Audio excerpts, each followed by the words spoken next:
प्रोत्साहन देण्याच्या दृष्टीने आपलं शेत आपलं खत हे अभियान निश्चित प्रकारे भविष्यामध्ये आपण खूप मोठ्या प्रमाणात राबवण्याचा प्रयत्न करतोय। विरघळणारी खते असतील, जैविक खते असतील, हिरवळी खताचा पुरवठा सुद्धा कृषी समृद्धी योजनेमध्ये आपण त्याचा समावेश निश्चित प्रकारे केलेला आहे। काही सदस्यांनी गोपीनाथ मुंडे शेतकरी अपघात सानुग्रह योजनेबद्दल अनेक प्रश्न विचारले। अध्यक्ष महोदय, ही गोष्ट खरी आहे की ही योजना आपल्या सर्वांना माहिती आहे की 2 लाख रुपये आपण जर आपला एखादा शेतकरी त्यामध्ये गेला तर आपण 2 लाख रुपये अनुदान आणि कायमस्वरूपी जर अपंगत्व आलं तर आपण साधारणतः 1 लाख रुपये इतकं सानुग्रहण अनुदान हे आपण कृषी विभागाच्या माध्यमातून देतो। आपण जर मागचा हिशोब केला 2023-24 मध्ये आपण 140 कोटी रुपये दिले, 2024-25 मध्ये 116 कोटी रुपये दिले, 25-26 मध्ये अध्यक्ष महोदय परत 140 कोटी रुपये सानुग्रहण अनुदान शेतकऱ्यांना आपण दिले। तसेच 26-27 मध्ये आतापर्यंत आपण या योजनेमध्ये असं 27 कोटी आपण पैसे त्यांना भरीव मदत दिलेली आहे।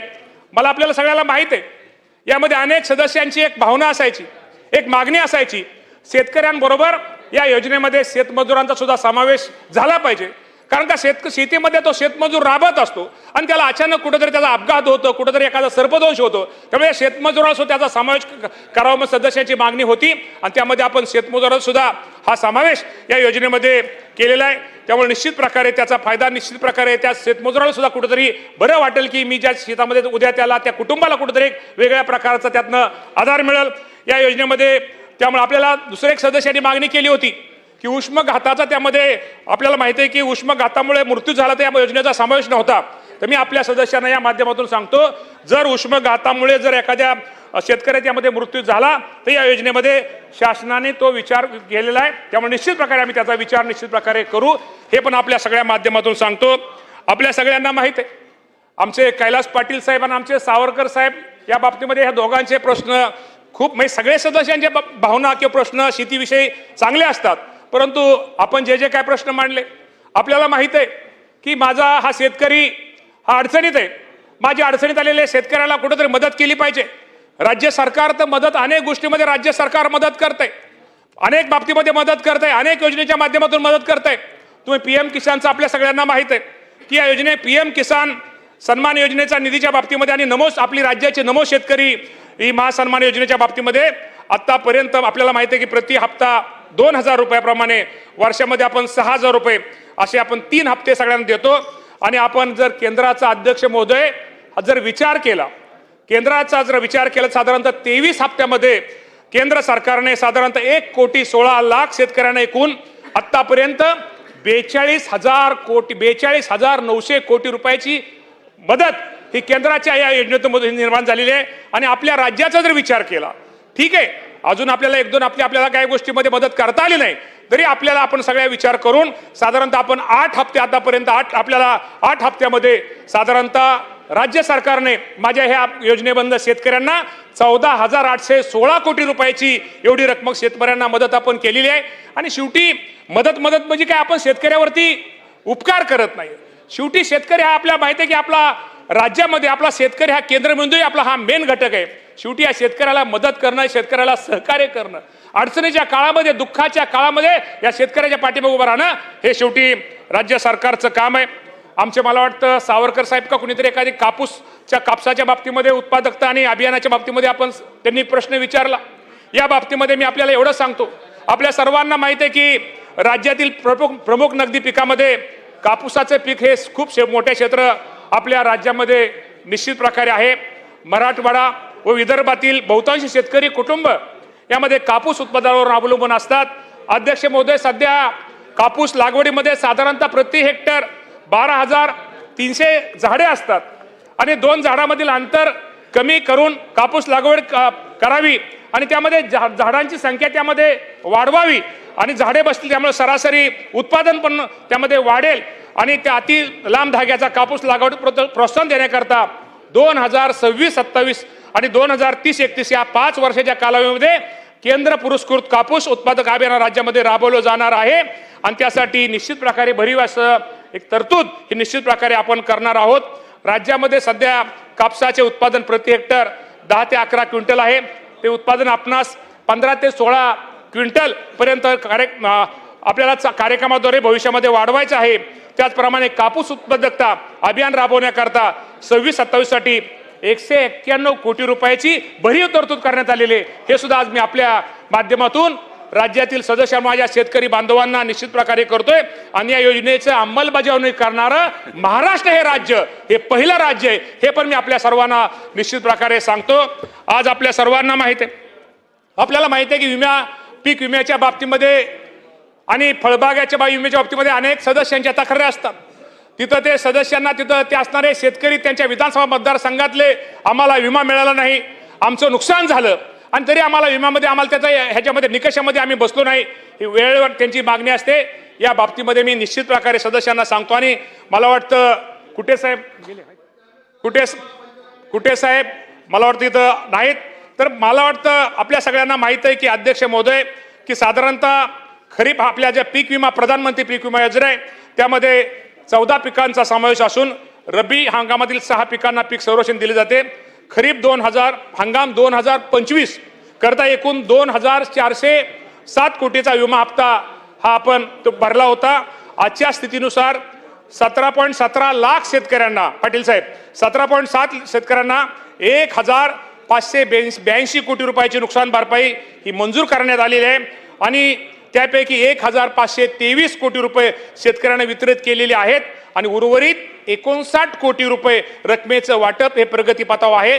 त्यात काय अडचण नाही, हे पहिलं उत्तर तर ते प्रगतीपथावर आहेत। त्यामुळे एकूण पात्र लाभार्थ्यापैकी आता सध्या साधारणतः 96% शेतकऱ्यांना नुकसान भरपाई मिळालेली आहे आणि उर्वरित जे रक्कम आपल्या शेतकऱ्यांना मिळाली त्या बाबतीत सुद्धा निश्चित प्रकारे आमचे प्रयत्न लवकरात लवकर माझ्या शेतकऱ्यांना मिळेल यासाठी प्रयत्न चालू आहे।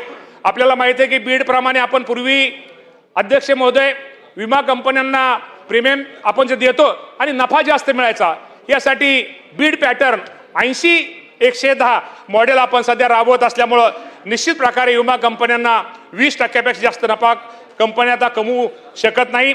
पीक विम्याच्या बाबतीमध्ये शेतकरी तसेच लोकप्रतिनिधीच्या काही ठिकाणी आक्षेप आहेत, काही अडचणी आहेत, याबाबत सदर प्रकारच्या अनुषंगाने मी आपल्याला एवढं सांगतो की संबंधित जिल्ह्याचे जिल्हाधिकारी असतील, आमच्या कृषी विभागाचे अधिकारी असतील, या सर्वांना सदर आक्षेपाची पडताळणी करणे आवश्यक, त्या सूचना देण्यात येतील। पण निश्चित प्रकारे या बाबतीमध्ये अजूनही आपल्याला काही गोष्टी विमा कंपनीचे प्रतिनिधी असतील किंवा आपले कलेक्टर महोदय किंवा आमच्या कृषी विभागाच्या बाबतीत काय करणं गरजेचं आहे, या बाबतीमध्ये भविष्यामध्ये त्या केल्या जातील। पण माझ्या ज्या शेतकऱ्यांचं नुकसान झाले त्याला पीक विम्यापासून तो वंचित राहणार नाही याची काळजी निश्चित प्रकारे आमचा कृषी विभाग घेईल। आपल्या सर्वांना माहिती आहे की आपल्याला पुनर्रचित हवामान आधारित फळपीक विमा योजना ही पण आपल्याला माहिती आहे की साधारणतः पूर्व हवामान आधारित फळपीक योजना 2024-25 व 25-26 या 2 वर्षासाठी मृग भरामध्ये संत्रा, मोसंबी, डाळिंब, चिकू, पेरू, लिंबू, सीताफळ व द्राक्ष या 8 पिकासाठी त्यालाच लिहिलं की मी त्या 8 पिकासाठी व आंबिया भारामध्ये संत्रा, मोसंबी, काजू, डाळिंब, आंबा हे वेगळा भार, आंबिया भार, द्राक्ष प्रायोगिक तत्वावर स्ट्रॉबेरी व पोपई या 9 पिकासाठी राबवण्यात 100% आलेले आहे, ते दुसऱ्या ह्याच्यामध्ये। त्यामुळे सदर योजना मोसंबी पण आहे।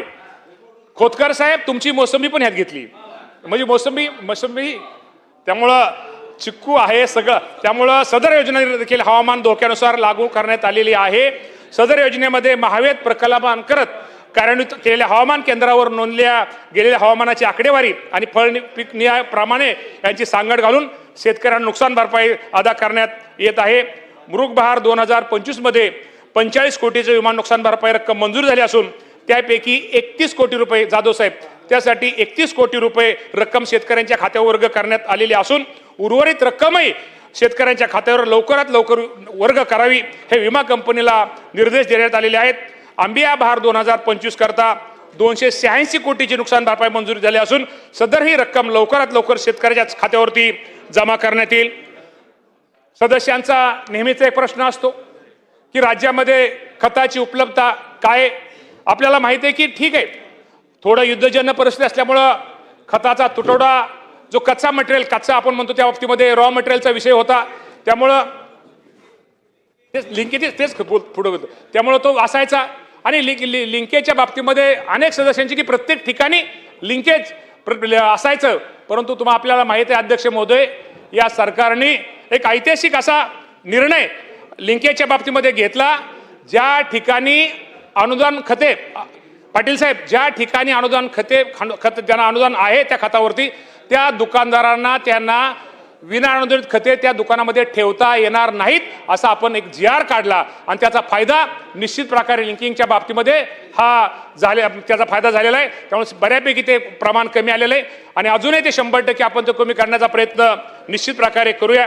आणि खताच्या बाबतीमध्ये तुम्हाला सांगतो की साधारणतः खरीप हंगामासाठी आपल्या सर्वांना माहिती आहे की 48.80 लाख मेट्रिक टनाचे खताचे आवंटन हे आपल्याला केंद्र सरकारने मंजूर केलेलं आहे. आणि खरीप हंगामाच्या प्रारंभी साधारणतः 25.53 लाख मेट्रिक टन रासायनिक खताचा साठा आज आपला उपलब्ध होता आणि आज अखेर 16.60 लाख मेट्रिक टन खताचा पुरवठा राज्याला प्राप्त झाला असून एकूण 42 लाख टन रासायनिक खतं राज्यातील शेतकऱ्यांना उपलब्ध झालेली आहेत. आणि युद्धजन्य परिस्थिती अजून देखील सुद्धा माननीय मुख्यमंत्र्यांचं मी खरंच आज या राज्याचे देवेंद्र फडणवीस साहेबांचा आभार यासाठी मानतो. स्वतः ते शिवराज सिंग चौहान साहेब आणि नड्डा साहेब जे रासायनिक मंत्र्यांशी वेळेवर ते बोलतायत आणि आपल्या राज्याचं जे आवंटन मंजूर केले हे राज्याचं आवंटन आपल्याला कसं वेळेवर मिळेल यासाठी त्यांच्या प्रयत्नातून हे आपल्याला आवंटन मिळतंय. आणि साधारणतः मी तुम्हाला एवढं सांगतो की या बाबतीमध्ये आणि युरिया आणि DAP खताचा आवश्यक साठा आपण त्याला संरक्षित साठा करण्यात आलेला आहे. त्यामुळं राज्य शासनाने गुणवत्तापूर्ण रासायनिक खताच्या वेळेत उपलब्ध, त्यामुळं मी एवढं आपल्या माध्यमातून शेतकऱ्यांना सांगतो की आज खताची कुठल्याही प्रकारची आपल्याला टंचाई नाही. विनाकारण त्याचा गैरसमज पसरवला जातो आणि नाही खतं कमी वापरा, ठीक आहे, खताचा आपल्याकडे कमी साठा म्हणजे आपल्याकडे टंचाई नाही. खत कमी 100% वापरलं पाहिजे. नैसर्गिक शेतीकडे आपल्याला सर्वांना कुठेतरी गेलं पाहिजे. हे पंतप्रधानांचं आव्हान निश्चित प्रकारे कुठेतरी भविष्यातलं कुठेतरी आपल्या शेतकऱ्यांसाठी एक चांगलं हे आहे. त्यामुळे निश्चित प्रकारे आपण करतो. बियाण्याच्या बाबतीमध्ये खताचं झालं. बियाण्याच्या बाबतीमध्ये आपल्या सर्वांना माहित आहे की खरीप हंगामामध्ये साधारणतः 20 लाख टन बियाण्याची आपल्याला आवश्यकता आहे आणि आपल्याकडे आज आपल्याला 20 लाख टनाची आवश्यकता असताना आपल्याकडे 28 लाख टन बियाणं उपलब्ध आहे. त्यामुळे राज्यामध्ये आवश्यकतेपेक्षा जास्त बियाण्याचा साठा उपलब्ध आहे. त्यामुळे बियाण्याच्या बाबतीमध्ये माझ्या शेतकऱ्यांनी कुठल्याही प्रकारची प्रमाणित बियाण्याची काळजी करू नये. मगाशी तुम्ही लिंकिंगचं म्हणला, लिंकिंगच्या बाबतीमध्ये तुम्हाला एवढं सांगतो की साधारणतः आपल्याला माहिती आहे की खताबरोबर इतर निविष्ठांच्या लिंकिंग बाबत तक्रारी शेतकरी बांधवांकडून वारंवार प्राप्त होत होत्या. या अनुषंगाने लिंकिंगच्या प्रकाराला आळा घालण्यासाठी राज्याने मगाशी तुम्हाला सांगितलं ऐतिहासिक जो क्रांतिकारक निर्णय घेतलेला आहे की अनुदानित खते अनुदानित खताचे उत्पादक व पुरवठादार कंपन्यांनी विना अनुदानित खते, सूक्ष्म अन्नद्रव्ये, जैव खते, कीटकनाशके याचा पुरवठा आणि विक्री करण्यास या दुकानामध्ये त्यांना निर्बंध घातलेले आहेत. त्यामुळे निश्चित त्याचा प्रकार आणि असा जर प्रकार आढळला तर त्याच्यावरती कठोरात कठोर कारवाई ही केली जाईल हे आपल्या माध्यमातून माझ्या सगळ्या शेतकरी बांधवांना सांगतो. आणि मी कृषी निविष्ठाच्या अनुषंगाने पारदर्शक राहण्यासाठी यावेळेस कृषी विभागाने एक टोल फ्री क्रमांक 1800/233/4000 व व्हॉट्सअप क्रमांक 998-22-44-66 उपलब्ध करून देण्यात आले. या बाबतीमध्ये खताच्या बाबतीमध्ये लिंकिंगच्या बाबतीमध्ये कुठल्याही राज्यामध्ये जर शेतकऱ्यांची तक्रार असेल तर या बाबतीमध्ये ते तिथे हे तक्रार करू शकतात आणि त्या बाबतीत निश्चित प्रकारे पुढची कारवाई आमचा कृषी विभाग निश्चित प्रकारे करेल. आपल्या सगळ्यांना माहिती आहे की आपल्याला एक केंद्र सरकारने खताच्या बाबतीमध्ये आपल्याला माहिती आहे की साठेबाजी किंवा एखाद्या खतामध्ये खत असूनही खत देत नसतं ह्यासाठी फ्रेमवर्क फॉर फर्टिलायझर सेल हे केंद्र सरकारचे नेले आणि आपल्या राज्यामध्ये आपण 2 जिल्हे ह्यासाठी प्रायोगिक निवडलेले आहेत. एक संभाजीनगर आणि दुसरं कोल्हापूर या 2 जिल्ह्यांचा आपण त्यामध्ये समावेश केलेला आहे.